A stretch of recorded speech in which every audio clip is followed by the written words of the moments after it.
જૂનાગઢ કેસર કેરી માટે ખૂબ જ પ્રખ્યાત છે। ગીર પંથકમાં હજારોની સંખ્યામાં આંબા આવેલા છે। આ આંબામાં વાતાવરણના પરિબળો સામે આવતા હોય છે, ત્યારે દર વર્ષે આ પ્રકારના પ્રશ્નો સામે આવતા હોય છે। ચોમાસા દરમિયાન ધોધમાર વરસાદ થયો હતો, જેના કારણે આંબાના બગીચામાં ખૂબ જ સારા વરસાદના કારણે પૂરતું પાણી મળી રહ્યું છે। આ વર્ષે આંબામાં મોર આવવાની પ્રક્રિયા વહેલી શરૂ થઈ ચૂકી છે। આંબાના બગીચા ધરાવતા ઘણા વિસ્તારોમાં આંબામાં મોર આવવાની પ્રક્રિયા પણ થઈ ચૂકી છે, ત્યારે મોર આવવા માટેની હાલની વાતાવરણની પરિસ્થિતિ પણ ખૂબ જ લાભદાયક છે। જો આ પ્રકારની જ પરિસ્થિતિ રહે તો આગામી સમયમાં ફળના બંધારણની પ્રક્રિયા પણ ખૂબ જ સારી રહેશે। જૂનાગઢના અનેક એવા વિસ્તારો છે જ્યાં આંબાની ખેતી કરવામાં આવે છે, અને આ આંબામાં અત્યારે હાલમાં વાતાવરણની અનુકૂળતાને લીધે મોર આવવાની પ્રક્રિયા પણ શરૂ થઈ ચૂકી છે। અમુક એવા બગીચાઓ છે કે જ્યાં ખાખડીના પણ દર્શન થઈ રહ્યા છે। આ મામલે જૂનાગઢ કૃષિ યુનિવર્સિટીના બાગાયત વિભાગના ડીન ડી.કે. વરુએ વધુ માહિતી આપી હતી। ડૉક્ટર ડી.કે. વરુ, આચાર્ય અને ડીન બાગાયત મહાવિદ્યાલય, જૂનાગઢ કૃષિ યુનિવર્સિટી, જૂનાગઢ। આંબાની અત્યારની હાલની પરિસ્થિતિ જોઈએ તો ગત વર્ષની કમ્પેરમાં આ વખતે સારું હોય એવું લાગે છે। અત્યારે મોટાભાગના જે આંબાવાડિયા છે એમાં ખાસ કરીને આપણે સૌરાષ્ટ્રના જે કંઈ પોકેટ છે, જૂનાગઢનો ભેસાણ, વંથલી થોડુંક હજી નબળું છે, પણ તાલાળા, ધારી, આ બધા પોકેટની અંદર અત્યારે ફ્લાવરિંગ સ્ટાર્ટ થઈ ગયું છે।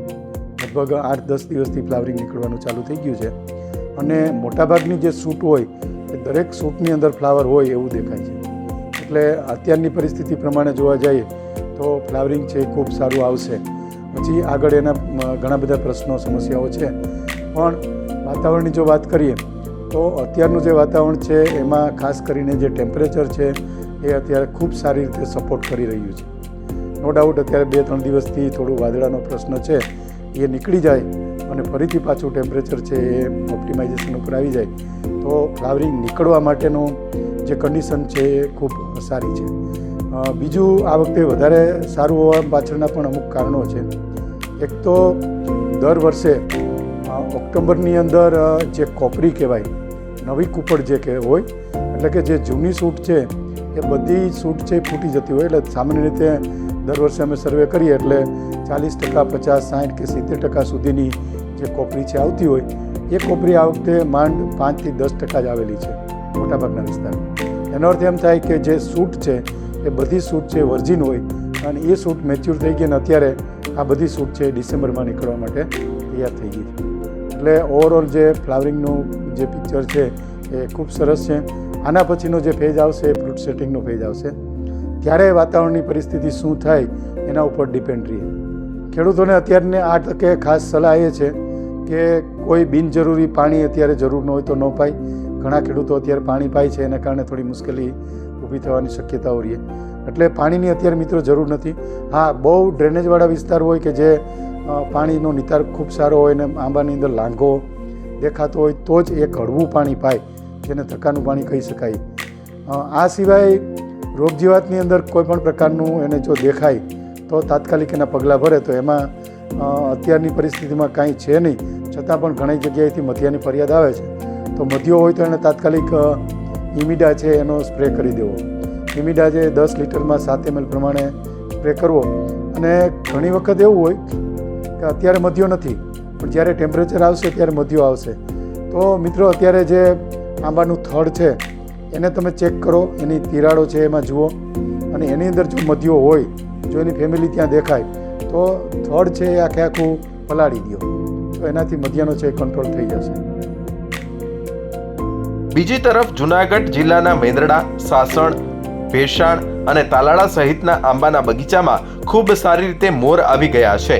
આ વર્ષે બગીચા ધારકોનું કહેવું છે કે દર વર્ષે માત્ર એક જ ડાળીમાં મોર હોય છે, પરંતુ આ વર્ષે પ્રથમ વખત એવું બન્યું છે કે એક જ ડાળીમાં 5 મોર આવ્યા છે, અને ઘટાદાર મોર આવી જતા તેનું બંધારણ પણ થવાનું શરૂ થઈ ગયું છે।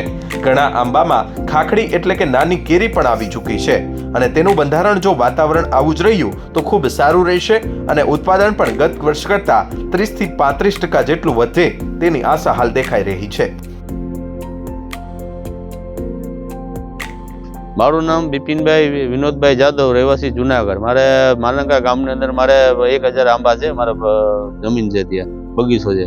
મારે 15 વર્ષનો અનુભવ છે કે 2 મહિના પહેલા મારા આંબાનો અત્યારે મોર આવી ગયો છે અને મોરમાં એવું છે કે મારે અત્યારે એક દારકાની અંદર 4 થી 5 મારે દારકા આવેલ છે મોરના, બાકી એક દારકામાં એક જ મોર આવે અને મારી પાસે 1000 થી વધુ આંબા છે અને ગયા વર્ષ કરતાં પણ મારે 30-35% વધારાનો ઉત્પાદન મને લાગે છે, કેમ કે મોસમ સારું છે, નથી અમારે કોઈ જીવાત થઈ નથી, ઠંડી બહુ સારી પડે છે અને હજી આવીને આવી જો ઠંડી પડશે તો અમારી કેરીનું ઉત્પાદન અમને સારું મળવા પાત્ર છે અને અમારી પાસે કેરી છે ને અત્યારે નાની નાની ખાખરી બંધાઈ ગઈ છે.